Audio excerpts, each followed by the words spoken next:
Naam, karibu mtazamaji, jina langu ni Sam Amani na mwenzangu kwa lugha ishara ni Wilson Mushora. Naam, tuanze na taarifa tanzia kwamba watu 7 wakiwemo wanaume 6 na mwanamke mmoja wamefariki dunia huku wengine zaidi ya 30 wakiuguza majeraha baada ya kuhusika katika ajali ya barabarani iliyohusisha gari la usafiri wa umma katika eneo la Kalamba kwenye kaunti ya Makueni. Kwa mujibu wa waathiriwa walioshuhudia, ajali hiyo ilitokea katika sehemu yenye mteremko mkali katika eneo la Inyoni baada ya gari hilo kuzima katika eneo hilo lenye mteremko kabla ya kutumbukia kwenye mto Ijumaa usiku. Stephen Nzioka na taarifa zaidi. Taswira hii ya mabaki ya matatu pamoja na bidhaa mbalimbali zilizonunuliwa kwa ajili ya sherehe ya malipo ya mahari ndiyo iliyokuwa matokeo ya mkasa wa ajali iliyositisha uhai wa wanaume 6 na mwanamke mmoja katika eneo la Kalamba, kaunti ya Makueni, baada ya breki za gari walilokuwa wakisafiria kudaiwa kufeli na kulisababisha kubigiria mara kadhaa. Kulikuwa na sherehe fulani ya familia katika hii area. Walikuwa wanakuja na msichana wao na watu kutoka Mbongoni huko Kibwesi, na ajali ilitokea kwa sababu gari iliacha njia kutoka kwa main road na ikateremka kutoka huko kama mita 400 ikakuja kuangukia kwa mawe. Ilikuwa mmoja ambaye alikuwa anatoa watu kwa gari, dereva na mtoto mmoja.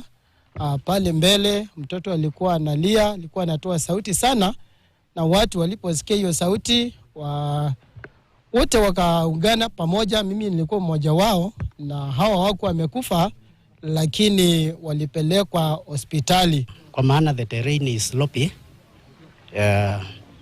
Ikaenda kutumbukia na huko chini kwa mto, karibu na mto, iliweza kuua watu 7 on the spot. Out of those 7, there were 6 males and 1 female. Baadhi ya majeruhi walionusurika kifo na ambao wanaendelea kupokea matibabu katika hospitali ya rufaa ya Makueni walielezea furaha yao kuwa hai. Kwa tumetoka Ndongoni. Sasa hata huko kwenye tulianguka sijui. Hiyo gari ilifanya kuzimika, ikakataa breki, kazima mataa na ikakuwa vieta. Vile ilikontrol ikaanguka, ikaroll mpaka ikateremka kwa shimo huko chini. Kutoka hapo nikakosa fahamu. Nilistukia nikiwa ninapebwa na watu, nalalishwa na viti ikanilalia. Watu walikuwa wanatusaidia kwa kututoa kwa viti, alafu tukasaidiwa na watu wale sababu tulikuwa tumeshafika kwa hiyo mboma tulikuwa tunaenda.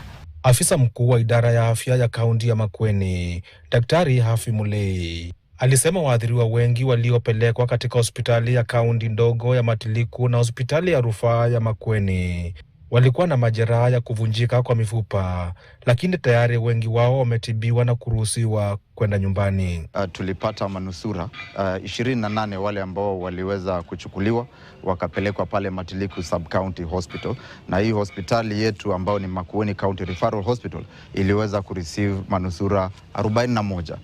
Na pale pia tuliweza kupoteza watu 7 ambao waliweza kupoteza maisha. Miili ya waliofariki katika ajali hiyo ilipelekwa katika hifadhi ya maiti ya hospitali ya Kilome. Stephen Nzioka, KTN, Makueni. Na tusonge mbele mtazamaji.